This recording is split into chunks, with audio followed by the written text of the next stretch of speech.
आज अरविंद केजरीवाल ने दिल्ली की राजनीति में जाति का रंग भी घोल दिया। केजरीवाल ने दिल्ली के जाटों को पिछड़े वर्ग में शामिल करने की मांग की। उन्होंने प्रधानमंत्री नरेंद्र मोदी को चिट्ठी लिखकर जाटों के साथ साथ 5 और जातियों रावत, रौनिया, रायंतवर, चारण और ओड को केंद्र की ओबीसी लिस्ट में शामिल करने की मांग की। केजरीवाल ने कहा कि मोदी और अमित शाह दिल्ली के जाटों को 4 बार पिछड़े वर्ग में शामिल करने का भरोसा दे चुके हैं, लेकिन यह भरोसा कभी पूरा नहीं किया। इसलिए अब आम आदमी पार्टी जाटों को आरक्षण दिलाने की लड़ाई लड़ेगी। दिल्ली सरकार की एक ओबीसी लिस्ट है। इस ओबीसी लिस्ट में, दिल्ली सरकार की ओबीसी लिस्ट में जाट समाज का नाम आता है। केंद्र सरकार की ओबीसी लिस्ट में दिल्ली का जाट समाज नहीं आता। बड़ी इंटरेस्टिंग बात यह है कि दिल्ली यूनिवर्सिटी में जब एडमिशन लेने जाते हैं तो राजस्थान के जाट समाज को रिजर्वेशन मिलता है दिल्ली के कॉलेज में।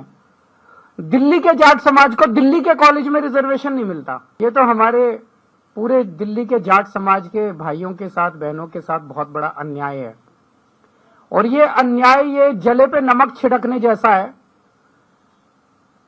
कि 4 बार पिछले 10 साल में प्रधानमंत्री जी ने अपने घर बुला के और अमित शाह जी ने जाट समाज के नेताओं को आश्वासन दिया, भरोसा दिया, वचन दिया, गारंटी दी कि दिल्ली के जाट समाज को केंद्र की ओबीसी लिस्ट के अंदर डाला जाएगा। हमारा निवेदन है कि जो धोखा 10 साल से भारतीय जनता पार्टी दिल्ली के जाट समाज को देती आ रही है, वो धोखा देना बंद करें, अपने पुराने वादे पूरे करें।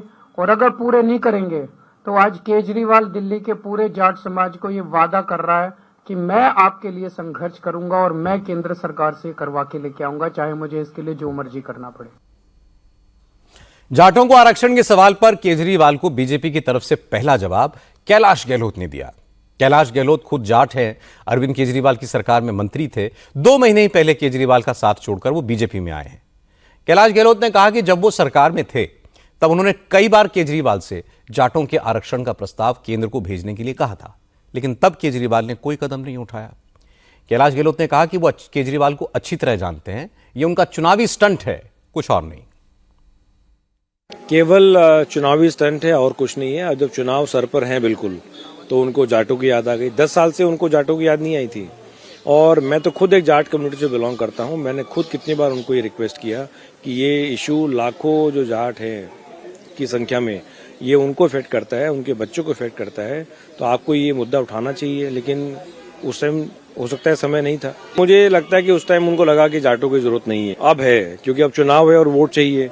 मैं तो खुद कितनी बार उनको ये कहा कि आपको ये मुद्दा, कंसर्न मिनिस्टर है, चाहे पीएम से टाइम लीजिए और जाटों को आरक्षण दिल्ली में मिलना चाहिए। नई दिल्ली सीट पर केजरीवाल के खिलाफ चुनाव लड़ रहे परवेश वर्मा भी जाट है। परवेश वर्मा ने कहा कि तमाम राज्यों में बीजेपी ने जाटों को आरक्षण दिया। दिल्ली को पहला जाट मुख्यमंत्री भी भाजपा ने दिया। इसलिए केजरीवाल चुनाव से पहले जाटों के साथ हमदर्दी ना दिखाएं। जाट बहुत समझदार हैं। परवेश वर्मा ने कहा कि इस बार सिर्फ जाट ही नहीं, 36 बिरादरियों ने केजरीवाल के बॉयकॉट का फैसला किया है। दिल्ली के ग्रामीण इलाकों में इस बार केजरीवाल की पार्टी को एक भी सीट नहीं मिलेगी। एक व्यक्ति जो कहता था कि मैं तो धर्मनिरपेक्ष हूं, हमको सारे समाजों को लेकर चलना चाहिए, आज उसको जाटों की याद आ रही है। तो ये बात अच्छी तो है, मगर जाट लोग सारे समझ चुके हैं कि ये फर्जीवाल नहीं, केजरीवाल ये कितना ज्यादा झूठ बोलते हैं। वो प्रावधान ऐसे होता है कि सबसे पहले जो स्टेट बॉडी है, जो स्टेट की सरकार है, जैसे केजरीवाल सरकार थी, पहले वो यहां पर अपने पास में प्रस्ताव पास करती है और उस प्रस्ताव को नेशनल ओबीसी कमीशन में भेजती है। पिछले 10 सालों में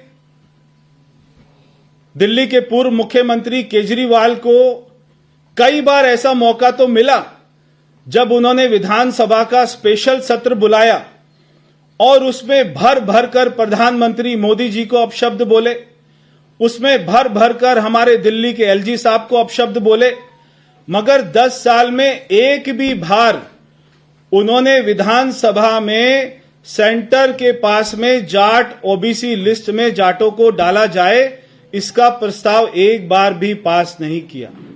और आज वो ये सारी पॉलिटिक्स कर रहे हैं।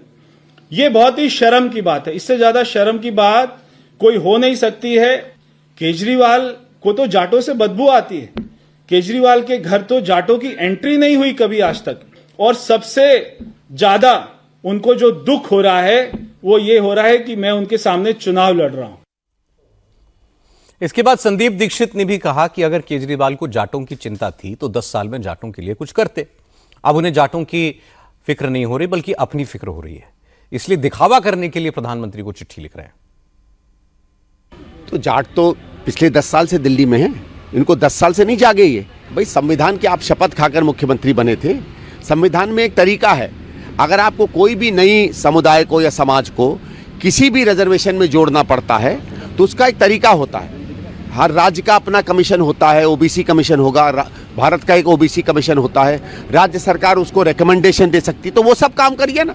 राजनीतिक चिट्ठी लिखने से थोड़ी हो जाता है। हमारे समय में कई समुदाय हमारे पास आए थे, हमने मुख्यमंत्री को चिट्ठी लिखी।